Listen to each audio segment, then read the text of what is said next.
My wife and her old fling started working together. To protect our marriage, I had her sign a postnuptial agreement. I stood next to the wide boardroom table. My wife Sharon sat opposite me. We both worked for the same food company. She was deputy director in charge of production, and I was the legal beagle. My job was to stop the company from getting into trouble. It wasn't a full-time job. I was just called in when Pooh had or was about to hit the rotating cooling device, plus a bit of preemptive work. The rest of the time I worked for Smith, Smith & Jones, a company of lawyers in town. I smiled at Sharon. I had picked a trend in the US, and as sure as runny dog shit smells it would hit our small island at some time, so I wanted to be prepared. The CEO indicated for me to speak. It is something I had passed through him. We had discussed it and he thought it was a good idea. I'd been thinking about it for a while, but I had to move my plans up. Our group of companies are held in high esteem. We are a family company with family values, and with the economic downturn our production runs of slightly less expensive food had garnered us a great following. I have noted across the US, and increasingly in the UK, that companies are enforcing a moral code of conduct. I picked up the remote control and pointed it at the large television screen and turned it on. I had done some research.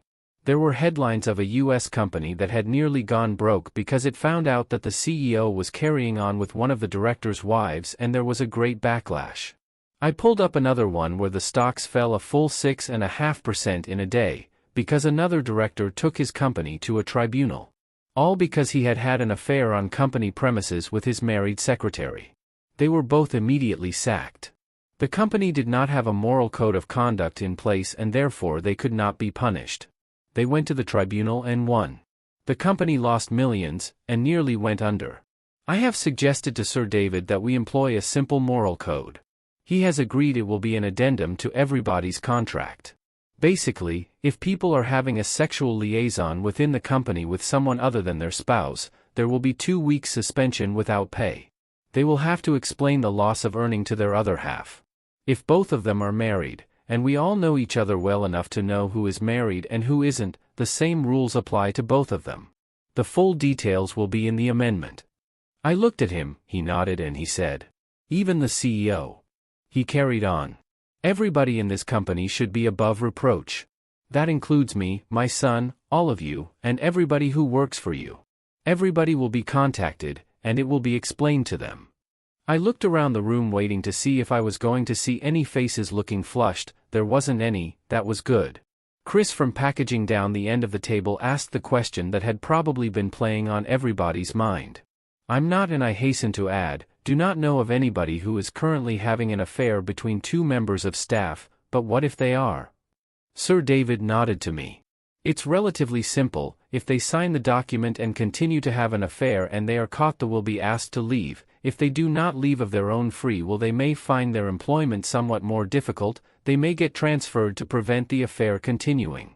If they're caught having an affair on any of our properties, they will be sacked.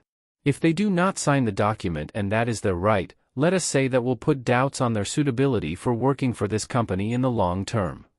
With that, the meeting broke up. That was when I saw Sharon cast a smile at Brian, Sir David's son. Sir David was a nice man, a genuinely nice man. He had been knighted for his charitable works. He was so proud of that, and quite rightly so. He was a man that people, including myself, looked up to and admired. He had found a way of collecting food from supermarkets that was nearly out of date and redistributing it to the needy. Quite difficult, because the rules about selling or providing food that is past its best buy or sell by date are difficult to overcome. The people getting this food didn't care. It also saved a lot of waste. He managed to convince other food manufacturers to do a similar thing. I suspected Brian had been making a play for Sharon for some time. Being the boss's son, he thought he had a bit of leeway. But I think that little speech by his father put the damper on that. That was my full intention, but I didn't think I was out of the woods yet. I think he had been making a discreet play for a lot of the ladies, since he got back from working at one of our other factories. He'd been moving around doing a couple of years in each place to work out how the business was managed. And now he was back at base. I was wary. Little rumors had reached me that he was being a bit naughty whilst he was away from home. His wife stayed in their house in our town, and he traveled weekly to the other outlying factories. I'd also had a few visits from some of the girls on the shop floor asking me questions about what would happen if the boss's son made a pass at them, and they turned him down. They knew he was married, and in some cases so were they. They were worried about losing their jobs if they didn't respond to his flirting. Their words, not mine. I told them all they had to say was, "Mr. Davidson, that is inappropriate. Please do not do that again." And then report it to me and I will keep track of it and deal with it. Anonymously if they wished. Now Sharon has always thought she's smart, she is, and sometimes she's smarter than me, she doesn't think she is. She also thinks she's more devious than me, and again sometimes she is. Okay, that's what I let her think, but I'm still distrustful. In my legal business I've had to do things that are, shall we say, less than completely ethical, so I'm very good at covering my tracks. I contacted one of my people who did work for me on the quiet, and I managed to clone Sharon's phone. Sharon and I had been married for 7 years. We've known each other for 9. We met just after I left university working as a lowly pen pusher in the lawyer's office that I still worked for. She wanted some help over some death duties, and as it was a mundane task, I got it. She was very cute, I was taken by her as soon as we started to talk. I liked her short, efficient bobbed haircut, the cutest smile and bright blue eyes. She was smartly dressed. She excluded a small air of class. I was taken with her straight away. I thought she was out of my league. But I asked her out anyway and was surprised when she accepted.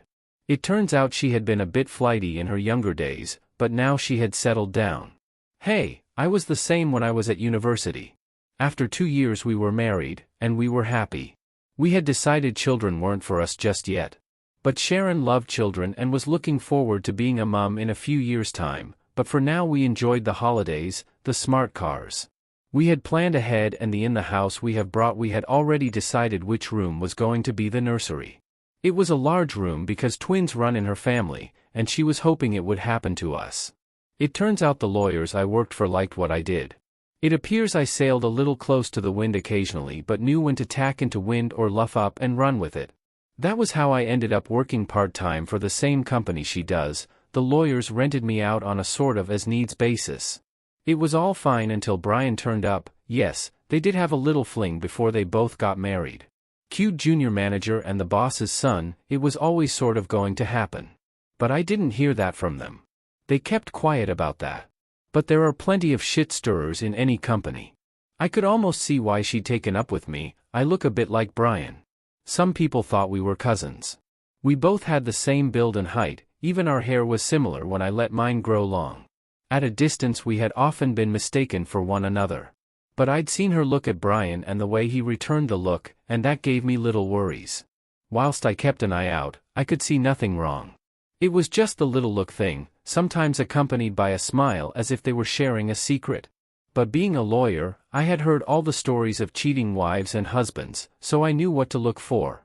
I saw nothing, and hopefully the new moral code contract would stop anything happening that shouldn't. Some of her flightiness came back in the bedroom since Brian turned up. We were never shabby in bed together, but she took it back to our early days together. I kept an eye on her messages. There were a few texts from Brian, not many and nothing untoward. But then there were things like, "Your smile brightened my day." He was right, her smile did brighten everyone's day, but it was the 3 little crosses he put after it that bothered me. I couldn't let Sharon know I had seen that message. She replied, "Stop it," with a giggling emoji. He sent a winking emoji back. That was enough to send out warning signals to me. I would have to keep an eye on this. That night over dinner I almost gave myself away. I asked her, "You're spending a lot more time with Brian than you did John before him. I hope you're not getting too up close and comfortable with your old boyfriend? He is married, you know." She didn't hesitate. "Of course not, he's just a friend." "Well, just make sure it stays that way. You won't like the result if that friendship changes to something more." I don't think she noticed I called him her old boyfriend. I would have to be careful not to do that again. With that I got up and walked away, leaving her to clear the table, something we normally did together. I glanced back, she was just sat there with her mouth hanging open. When she came into the lounge after she'd cleared up, she looked a bit crestfallen. Like she was waiting for me to ask something like that, and she had a ready answer. But I had shown her I wasn't taken in. And her looking like that convinced me something had or was about to happen. She said, "You think you're smarter than me, don't you?" "Sometimes I am, and sometimes I'm not. We each have our own skills." I laughed at her, smiled and said, "Of course, there is one skill we enjoy together." With that we went upstairs early for the first time in a while. She had been working late, but that was only to be expected with the new production lines happening and Christmas just around the corner. It was a matter of getting the unit cost for each item of food at the correct level so the company still made a profit. And it might be as simple as only putting 6 meatballs on a pizza instead of 8. I wasn't sure if it was the late working or something else, but our sex life fell off drastically. And I knew Brian was at work with her, that was normal. I wanted to squash anything before it started, so I tackled her. The opportunity arose when she came in late one night. She smelt a little of drink. When I questioned her, she said she and Brian had been for a quick drink after they finished work to discuss the next product they were going to produce. I didn't beat around the bush, I came straight out with it. "You're spending a lot of time with Brian. Are you sure you're not having an affair? He has a wife and 2 kids, you know." That immediately put her hackles up. "No, I'm not, how dare you? Are you sure? You're coming home later and you're always sliding up to Brian a lot. You know that moral conduct thing applies to him and you?" She was still angry at me for suggesting it. "Yes, of course I do, I wouldn't cheat on you." Mayhap, milady protests too much. I still didn't tell her that I knew about them before. I looked at her, "You're a young sexy lady, but none of it's been coming my way recently, so where are you getting it if you're not having an affair?" That stunned her, she looked at me aghast. "I'm not, I promise you I'm not. I'm working late and I can prove it. You can track my phone. The security people know where I am. The factory runs 24 hours a day, and you know I have to be there at times. You can check who's on site, everyone has to sign in and out. You can check who's there." It sounded like she was panicking. I tried to look like I was pondering on something, and I said to her, "Okay, but something's not right, something is going on. I need to think about this." That night I knew where my lovely young wife was getting her sex from. She struggled to walk in the morning. And I was pretty knackered too. A couple of days later at breakfast I got out a piece of paper.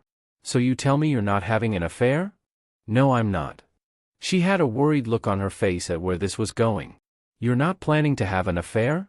I love you, don't be so bloody ridiculous." "Of course not." She sounded quite angry now. I was almost relieved. "Then you won't mind signing this, will you?" I pushed a piece of paper across to her. It was a post-nuptial agreement. I was expecting a little bit of an argument, but she knew how my mind worked. She read it. It was very simple. If either one of us engaged in a sexual activity with any other person apart from the undersigned, the perpetrator would leave the house and take 1/8 of the savings and half the current bank account and their clothes. Underneath that was a list of sexual activities.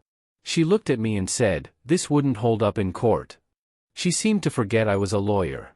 "We're not in court, this is between you and me, and by the way it is so simple. Yes, it will, I am a lawyer, don't forget." I made it purposely simple. I was tempted to add that she does food, I do law. And yes, it would hold up in court once she knowingly signed it. She didn't hesitate, she could see I had signed it, so she signed it. That was when I told her I knew her and Brian before. And when I asked her about it, she said, "It was all a long time ago, don't worry sweetheart, you're my only man now. So why not tell me about it?" I asked her. "It was a long time ago, before we even met. It's no secret. It just didn't come up. That's all." As a bit of a jibe I said to her, "So now if you fuck Brian, you lose your house, your job and your car plus about 250 grand give or take." Now that caught her out, that made her shake her head, she paled a little for a short while. Now was the time to keep an eye on what was happening. I checked on her phone daily. It wasn't long after that I saw the text she sent to Brian. "Pete knows something is planned. He made me sign a postnup. He wouldn't do that unless he suspected something. We are going to have to call it off." Brian replied, "He can't, this is foolproof. It is so simple, so even if we get caught it will look like it's him. Nobody will believe him, and if he says anything else he will look like the idiot he is. Don't you run him down, I love him. This is just a one-off, just like those old days when we used to sneak around. As I said once. You just want to get something over on him, don't you? And you're using me to do it. Brian texted. Might be. She replied. He put a smiling emoji on. Don't worry, I'm not complaining. So, it was soon. The only thing coming up was the company Halloween party. They were so smug they could get away with whatever it was they were planning. There was nothing else in the texts apart from meet you so and so. It was always in the building and the places. They were never alone. It will be an office or the cafeteria, but they were sitting talking together, which is not unusual. She was in charge of production, and he was in charge of the factory. Then on Friday afternoon I got the text from Sharon's phone. I've got the costumes. There was nothing more than that. We were due to go to the factory Halloween party that Saturday.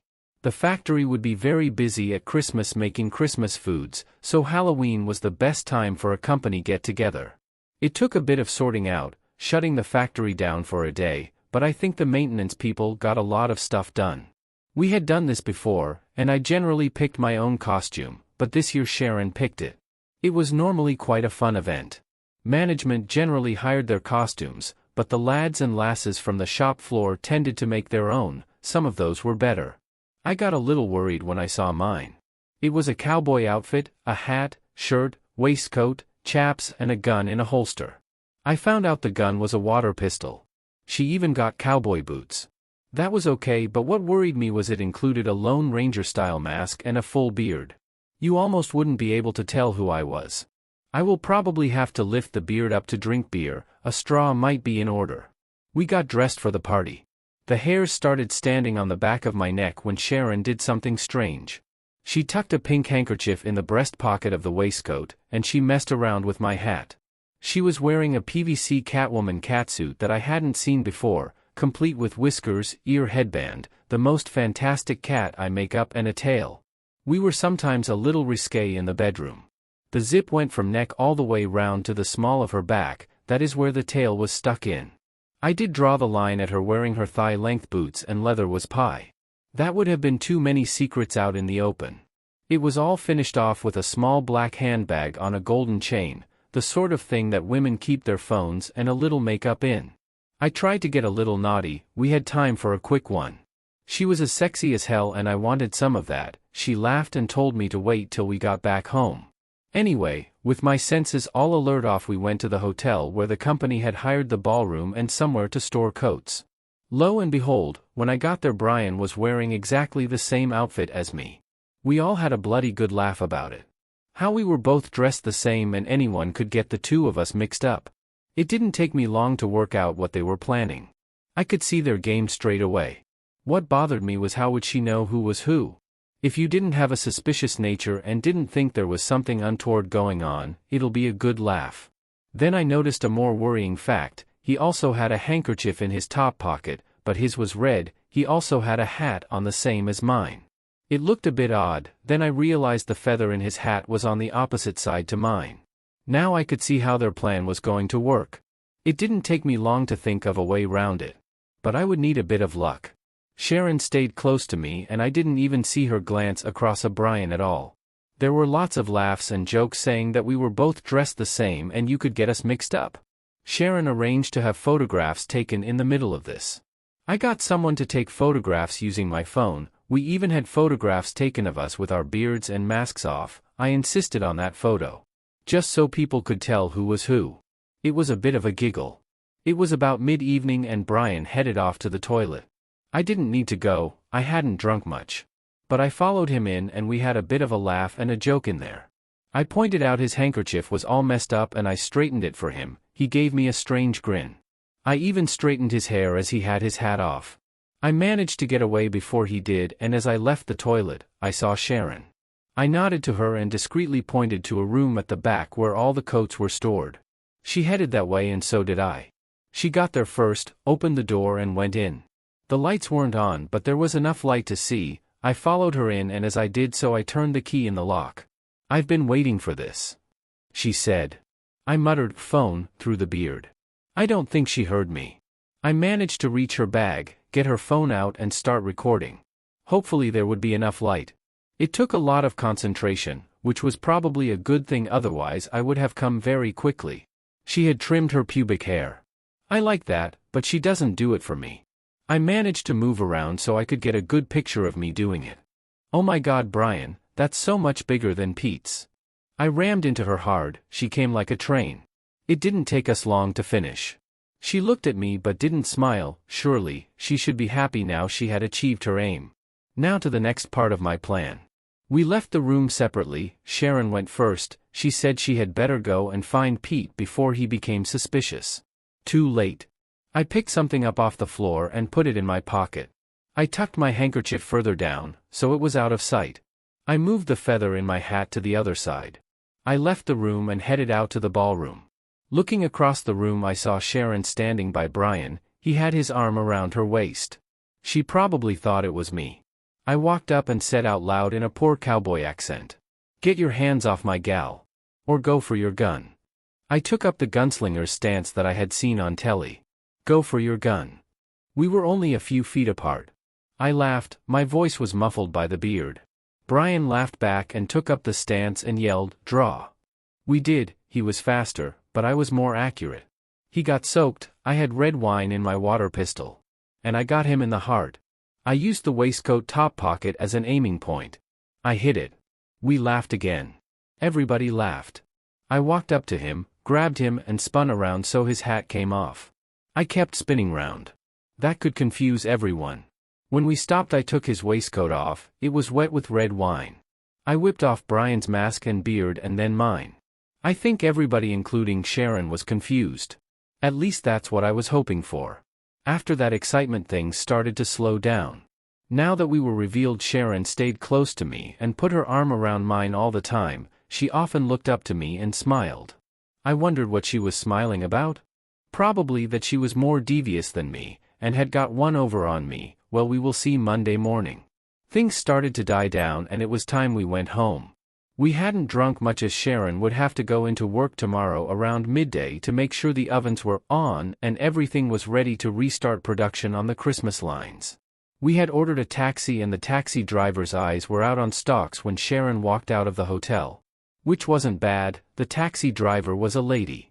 When we got home, she leaned into me and whispered, "God, I'm randy as hell, now let's go to bed." I didn't know to be disappointed in my previous performance or be grateful. When we got to a few steps up the stairs, I asked her where her tail was. I don't think she knew it was missing. She told me she didn't know. She surmised it dropped out when she went to the loo. I pointed out to her that we didn't drink that much. I was with her most of the night and she never went to the loo. A worried look passed across her face, which turned into a smile. Then she held her hand out to me and said, "Come on, we have things to do." It didn't take me long. I followed that cute bum in the PVC catsuit up the stairs. She walked in first. I grabbed her and spun around, got hold of the zip at the top of the suit, took it all the way down from neck to her backside. Oh my God, that's great. I put my fingers down there and started to play just how she liked it. I had to hold her up, her legs were about to buckle. I pulled back and looked at her. She screamed as she came. When we finished, she looked at me. If that's what I get, I'm going to have to wear this suit again. I helped her undress. She was all sticky and sweaty wearing that suit all night. She managed a quick shower and collapsed in bed next to me. I got up early in the morning and got her phone and sent the video that was recorded last night to my phone. She had to go to work, but we had breakfast together. As we sat there, it was all very nice. She looked at me, smiled and held my hand. She couldn't stop touching me. Perhaps I made an impression last night after we got home. Whilst she was at work, I edited all the photographs, the video, and the audio tracks. There were several pictures on social media which I downloaded. It would make for an interesting chat on Monday morning. She got in the evening and bought a takeaway. Okay, it was the pizzas they were making at work, but never mind. It had 10 meatballs on. She cracked a bottle of wine. She was very amorous. I didn't know whether I impressed her last night or she was happy that she got something over me. I wasn't sure, but I took full advantage of it. She even let me have her bum hole, and that was normally only reserved for my birthday. When we went to sleep, she laid there smiling. She looked happy. Monday morning, I was waiting at the front door when Sir David arrived. Whenever I did that, he knew it was bad news. As we walked to his office, I said to him, "I'm sorry, sir, I don't think this can get much worse. This has far-reaching consequences." As we walked towards his office, he asked me if he needed his secretary to take notes. I suggested that we have a chat between the two of us to start with and he can take it from there.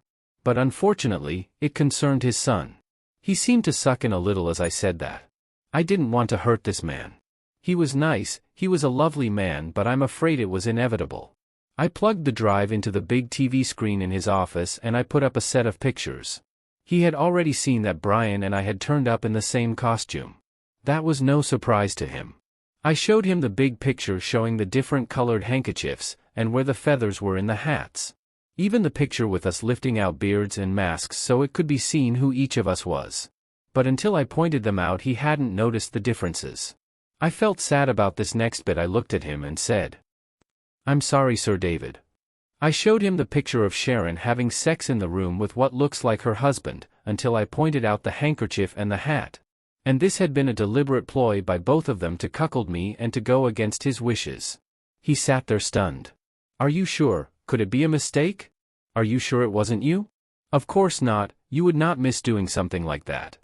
I apologized and played the video of Sharon having sex and then fast-forwarded so he could hear the audio clip. The poor man sat there and cried. I felt really, really bad. But in my view something that had to be done. This could probably be handled discreetly between us. If Brian had been successful with one of the other married women on the shop floor, all hell could have broken loose. So in my view, as painful as it was, this was probably the best way. Sir David gathered himself together. He asked his secretary to fetch Brian and Sharon, and it was urgent. He asked me to put the picture up on when we were lifting our beards and masks to see who we were. They walked in with obvious trepidation, and then when they looked at the screen, I think Sharon realized. Brian was completely confused. Sir David repeated almost everything I said, pointing out the hats and the handkerchiefs. He asked me to go to the scene in the room with the coats. There were tears in his eyes, but he asked me to pause. He pointed out the hat, the handkerchief that Brian was wearing. And that this was obviously a pre-planned exercise. And that if they had been caught, everybody would think it was me. Brian just stood there with his mouth wide open. Sharon was crying. She managed to get out that they couldn't be sacked, it was in a hotel. It wasn't on a company site. I pointed out that we rented the whole ballroom, including where the coats were, therefore it was classed as a company site. We owned that property for the duration that we paid money for it. Sir David agreed with me. Sharon collapsed on the floor crying, nobody moved to help her. Brian just stood there with his jaw wide open, shaking his head. "Oh God, that's not me, honest Dad, that's not me, I didn't do that." He kept on rambling when Sir David said, "You and Sharon planned that between you, didn't you?" That was when Brian stopped, looked at his dad and said, "Yes, but it never happened. That's not me. If you have the red handkerchief and the feather on the right side of your hat, you're caught." He paused for a while, then he said in a quiet tone, "Get out, the pair of you. Go home whilst I sort this mess out." Brian walked out on his own. Sir David helped Sharon up and to the door. That was when Sir David's secretary took over and helped Sharon out. I don't know where she went. Sir David looked at me. "What do we do?" "That is entirely up to you, sir, but I shall be divorcing Sharon." He seemed to pull himself together. He told me he had heard rumors of what Brian was doing whilst away, which is partly why he agreed to the moral clause contract, hoping it would stop him. But he had found no evidence either. And nobody had come forward to complain. He said he would sack anybody violating the moral clause, so they both have to go, but as discreetly as possible. There would be rumors, that was unavoidable. I agreed with him that enough rumors would get around, but it would reinforce his statement of no cheating and no extramarital affairs. Nobody asked how I got the video. I asked if I could go home, I had things to sort out. Sir David just nodded. I intended to go home to sort Sharon out and come back to help this man. I phoned her parents on my way home. I told them what happened and asked them to collect her, as she no longer had a car. Her father didn't like me. I was a lawyer. His first wife had taken him to a cleaner's. She was the one that cheated on him, and a shark lawyer took him for everything he could. The poor man worked incredibly hard to get back on his feet. I greatly admired him, although he didn't like me.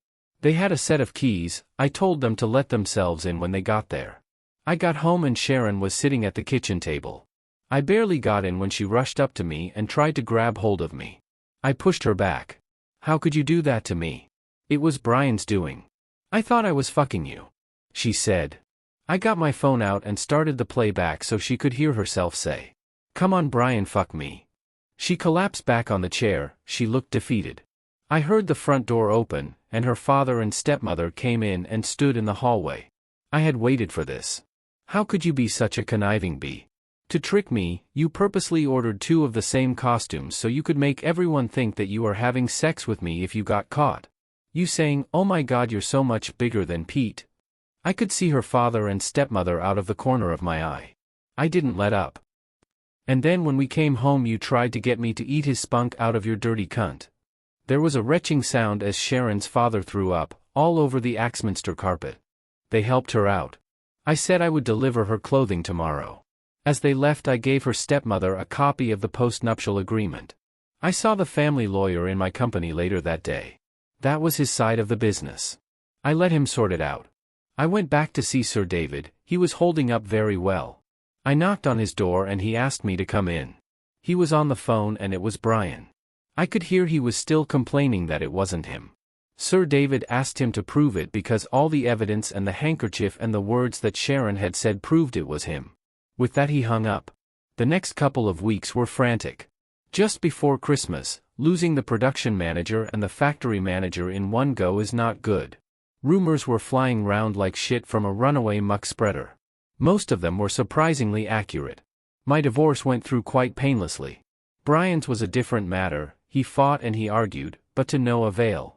His wife used our family lawyer, who I informed of the rumors about Brian playing away from home whilst he was working away. He investigated officially, and a couple of women from the other factories admitted to having liaisons with Brian. One was married and narrowly missed a divorce, the other was single.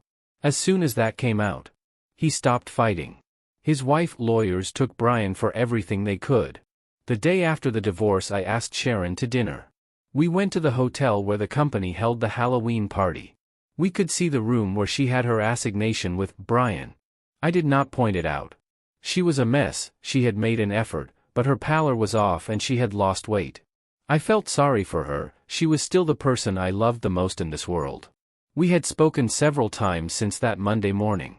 She always said she was sorry and could we stop the divorce and try again. It was only the once and that was a mistake, she shouldn't have done it. She was never going to do it again. It was too risky and she had too much to lose. She would go on. But she never told me why she did it, even though I asked. We made small talk over the meal. She had a job as a deputy production manager at a bread factory in the next town. It was boring, the same product day after day, there was no challenge. I didn't talk about Sir David's company or that Brian had ended up divorced and was now working in a small factory in Ballymena in a subsidiary of the main company. I talked a little about my work. After dessert I took hold of her hands across the table, I leaned forward and said, "Please, just tell me why?" She looked at me with sad eyes. "I just wanted to get something over you, to know I was as smart as you. But sometimes you are smarter than me. You're a lawyer, I was just a food production manager. It's not as important, or as smart." "Oh my sweetheart," I said to her, I gave her hands a squeeze. "I cause mayhem in the world, you sustain life. That's far more important than what I do, and to do it efficiently and make a profit takes all sorts of intelligence that I don't have. I couldn't do your job in a month of Sundays." It was as I thought, but I had a problem. But then Brian would have something over me as well as you. He was no problem, he couldn't let it be known that it was me and him. One of the single girls told me she'd had a fling with Brian since the contract change. She showed me proof. Brian at times can be stupid. I let him know if he ever mentioned it, I would show Sir David what I had. I think Brian wanted to thumb his nose at you and the company, to prove to himself he was better than you. He isn't as smart as he thinks he is he? I shook my head. There was a pause, almost like we didn't know what to say next. Was Brian any good? Probably not, as you nearly raped me when we got home? I could see she was in a quandary. Did she say he was good or pander to me and say that he was rubbish? She is a sensible girl. She took the middle road. I won't lie, he was good. He hit the right spots, like he knew what he was doing. But it was empty. It was rushed. I came but it left me wanting more. And I realized I had fucked up. I had put everything at risk for a silly idea of being better than you. So, I tried to make it up to you, even though you didn't know I had done anything wrong. Sharon looked at me and said, I love you. I know there is no way forward for us now that I've been with Brian. I didn't mean to hurt you. You would never have known. Please forgive me, I was stupid to think I could get away with it. And I really apologize about the eating me out thing, I didn't realize. I was so randy and you're so good at it. You may not believe me, but it's true. I wanted to get one over on you, not humiliate you. I didn't realize until Dad threw up. I'm really sorry, sweetheart. I've said there is no way for us, but is there? Could you find it in your heart to forgive me for having sex with Brian and for being a conniving bitch, to use your words? Because I was. Was now the time to reveal the truth? It was, because I had a plan. I put my hand in my pocket, pulled out the cat tail and dropped it on the table. Her mouth flew open. She picked it up. Where did you get this? From the floor of the room, where you had sex with me thinking it was Brian. She went white in the face. I thought for a minute she was going to faint. Her mouth opened and closed like a guppy. I could see she was trying to get it sorted in her mind. But that means I didn't have sex with Brian. How? I saw him in the toilet, swapped handkerchiefs and hats. When I came out, I signaled to you. Seeing the signs you thought I was Brian. I could still see things going round in her head. So that means I've not had sex with Brian. She paused while she took it all in. But you knew and still divorced me. She had been close to tears most of the meal, now they came at a flood. I was going to explain when she had calmed down. But I didn't have to. She stopped crying and said to me, it's because I'm a conniving bee, isn't it? I just nodded my head. Oh shit. She said, you can't trust me anymore, can you?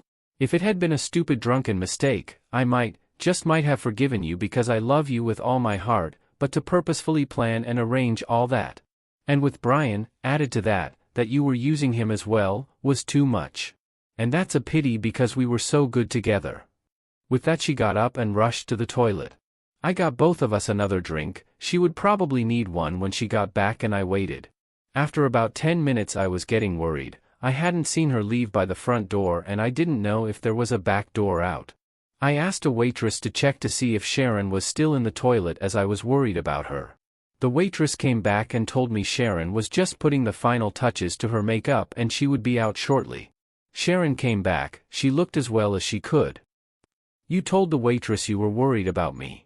I always worry about you, that's what you do when you love someone. I suppose I really screwed up, could we be just friends? Even friends with benefits, I still have the PVC catsuit. Exclusive friends, for me anyway. I think I can go one better than that. I love you, I always will, I promise I will make love to you and I will live with you, I will look after you. But I will not marry you or give you children. But, just the hint of one more conniving bee episode and you are out the door for good. That's the deal, take it or leave it. She reached out and took my hand and looked me straight in the eyes. I promise to be the best woman a man can have, I will never cheat on you, lie to you, deceive you, or be a conniving bee. On the way to my house, we stopped by her flat. She picked up her toothbrush and the catsuit. About 6 years after that conversation, I broke one of my promises and 10 months later our beautiful daughter Lucy was born. Breaking 1 out of 6 promises is not bad. She kept all of hers.